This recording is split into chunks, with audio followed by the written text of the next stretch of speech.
नमस्कार। रेडियो रिमझिम से प्रस्तुत है स्थानीय हालचाल। पहले मुख्य हालचाल। 15 सेंटरों पर आयोजित हो रही है सिविल कोर्ट अटेंडेंस की परीक्षा। चोरी कांड का उद्भेदन, चोरी के बहुत सारे ज्वेलरी को पुलिस से किया बरामद। जिला पदाधिकारी ने ईख विकास समिति की बैठक। और दहेज हत्या के 3 अभियुक्तों को अदालत ने सुनाई सजा।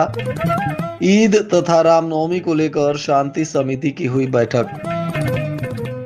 स्थानीय हालचाल के इस अंक के साथ मैं निकेत मिश्र। अब हालचाल विस्तार से।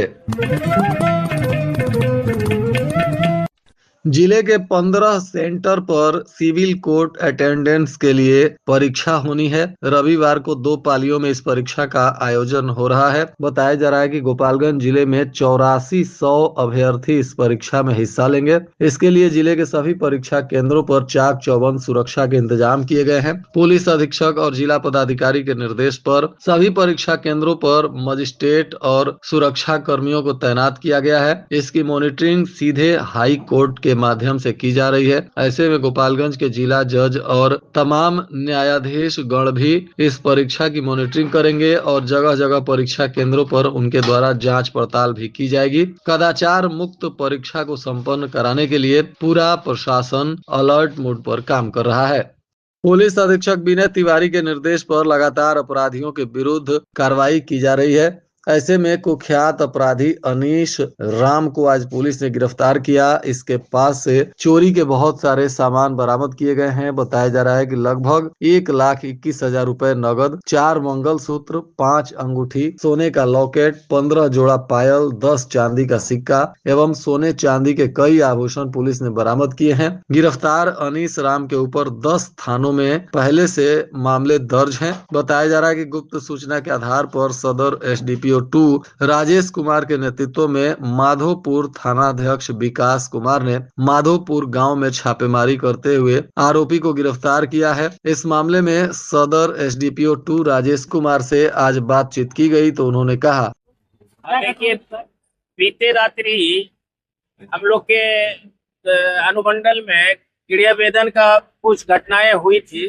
चोरी था, जिसका हम लोग इसका मैनुअली हम लोग इसका ये कर रहे थे टेक्निकल सेल के मदद से, जिसमें अनीश राम जो कि माधोपुर का था, पूर्व के कांडों में लंबित था, उसे हम लोग गिरफ्तार किए तो उसके पास से पैसा बरामद हुआ और उसके स्वीकारोक्ति बयान पे, उसके निशानदेही पे हम लोग रमेश सोनी जो कि लरौली का है, सिवान जिला का, उसके घर पे रेड किए, जिसके यहाँ से काफी मात्रा में सोने और चांदी का जेवरात भिन्न भिन्न थानों से जो गृहवेदन और चोरी की घटनाएं हुई थी उनके घर से बरामद हुआ है, जिसके आधार पे हम लोग उसको बरामद किए हैं।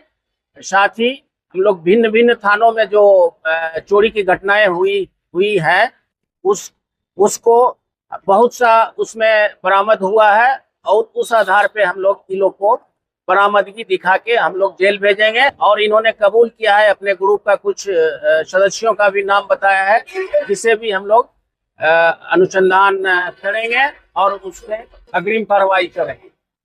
आज ईख विकास समिति की बैठक की गई। बताया जा रहा है कि क्षेत्रीय विकास परिषद हरखुआ, सासामुसा एवं सिधवलिया की समाहर्ता अध्यक्ष महोदय की अध्यक्षता में इसकी समीक्षा बैठक की गई। इस बैठक में ईख पदाधिकारी, सह सचिव, सहायक निदेशक ईख विकास गोपालगंज और चीनी मिलों के महाप्रबंधक तथा क्षेत्रीय विकास परिषदों के सदस्य गण उपस्थित थे। आयोजित बैठक में वर्ष 2025-26 के लिए स्वीकृत बजट के अंतर्गत ईख विकास मद में गन्ना कृषकों को सिंचाई हेतु निजी नलकूप योजना के अंतर्गत अनुदानित दर पर बोरिंग पाइप एवं मोटर पंप उपलब्ध कराने तथा पुल पुलिया निर्माण मद में हुई व्यय की समीक्षा की गई। योजनाओं का कार्यान्वयन त्वरित गति से ससमय निष्पादन करने के लिए Vishnu sugar mills limited Gopalganj और भारत शुगर मिल्स सिधवलिया को निर्देशित किया गया। साथ ही यह भी निर्देशित किया गया कि किसानों की गोष्ठी बुलाकर योजनाओं के लाभ के संबंध में उन्हें जानकारी भी उपलब्ध कराएं।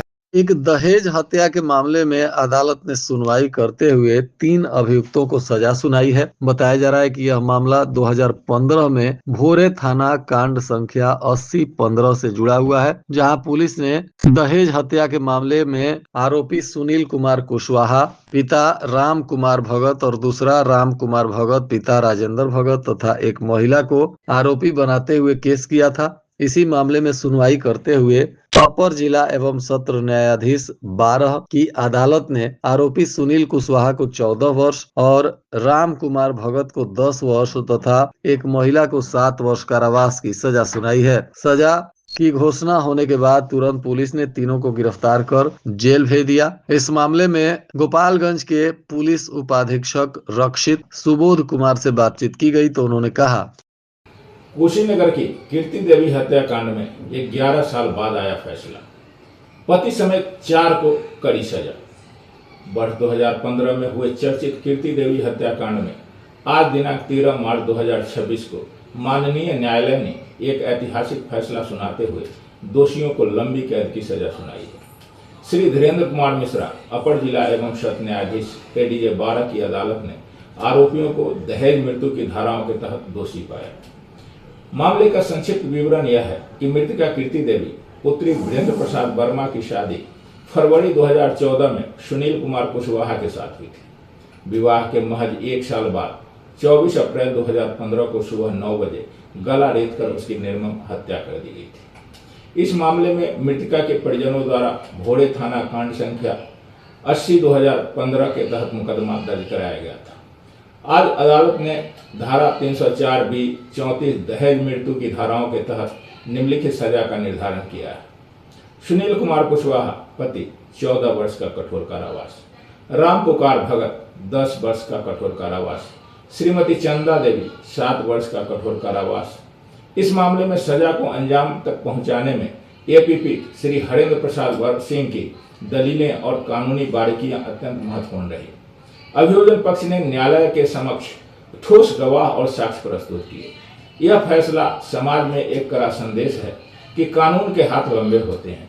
पुलिस द्वारा समय पर गवाही सुनिश्चित कराना और वैज्ञानिक साक्ष्यों का सही प्रस्तुतिकरण इस मामले में निर्णायक साबित हुआ।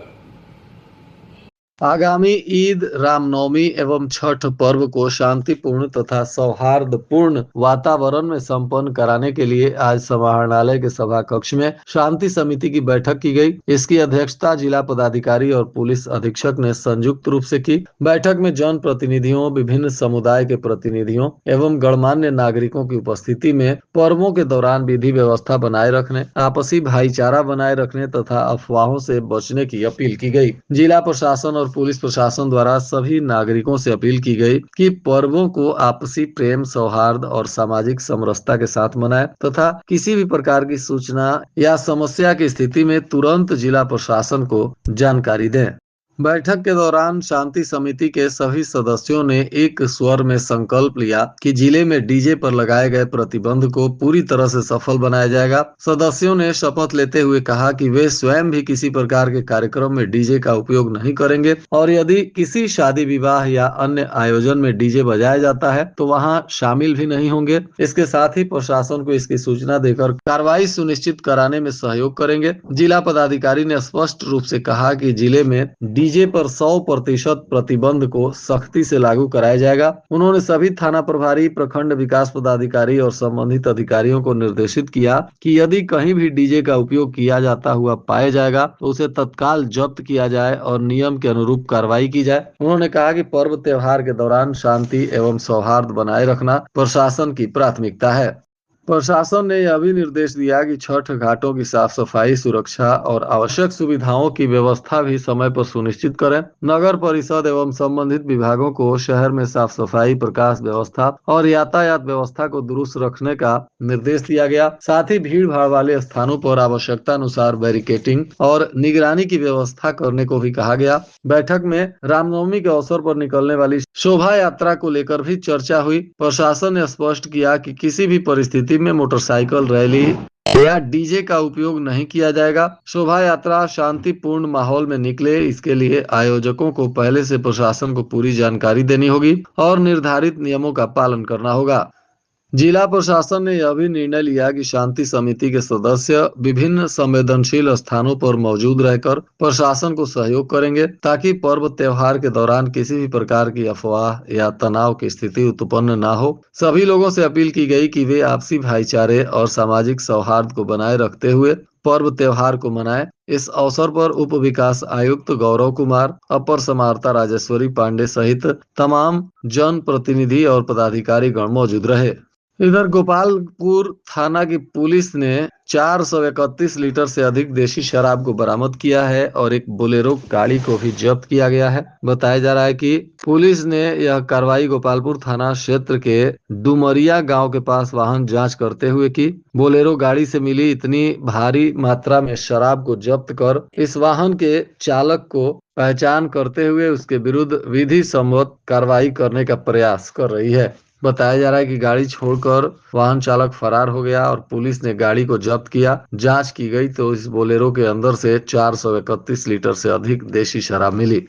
आज राष्ट्रीय लोक अदालत का भी आयोजन किया गया, जिसमें भारी संख्या में फरियादियों की भीड़ सुबह ही उमड़ पड़ी थी। पूरे दिन राष्ट्रीय लोक अदालत में हजारों लोग अपने मामलों को सुलझाने के लिए गठित बेंचों के पास दिखाई दिए। इस दौरान बहुत सारे मामलों को सुलझाया गया है। इसकी आधिकारिक जानकारी जल्द ही जारी की जाएगी।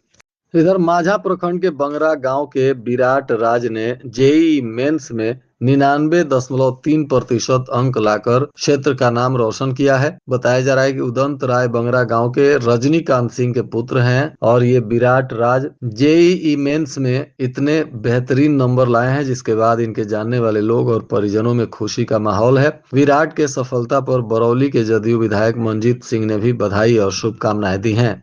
और आज के मौसम का तापमान गोपालगंज में न्यूनतम 23 डिग्री सेल्सियस और अधिकतम 34 डिग्री सेल्सियस रहने की संभावना है। अंत में मुख्य हालचाल एक बार फिर। 15 सेंटरों पर आयोजित हो रही है सिविल कोर्ट अटेंडेंस की परीक्षा। चोरी कांड का उद्भेदन, चोरी के बहुत सारे ज्वेलरी को पुलिस से किया बरामद। जिला पदाधिकारी ने ईख विकास समिति की बैठक और दहेज हत्या के 3 अभियुक्तों को अदालत ने सुनाई सजा। ईद तथा रामनवमी को लेकर शांति समिति की हुई बैठक। इसके साथ ही रेडियो रिमझिम से प्रसारित स्थानीय हालचाल का यह अंक समाप्त हुआ। नमस्कार।